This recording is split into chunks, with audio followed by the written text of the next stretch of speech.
Today, let's do an immersive build of the Hokage Mansion from Naruto. We spent 27 hours printing this model. It was definitely a huge project.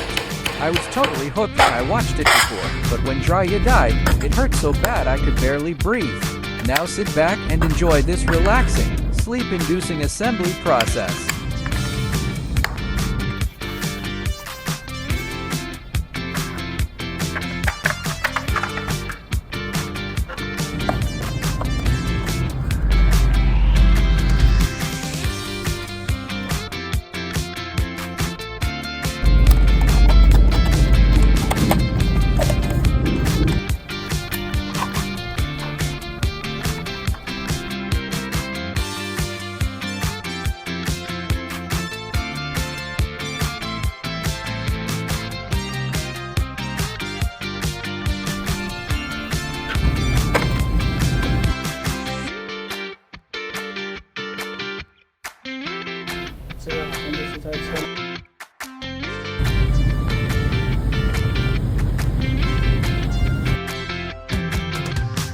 If you like it, you can print one too.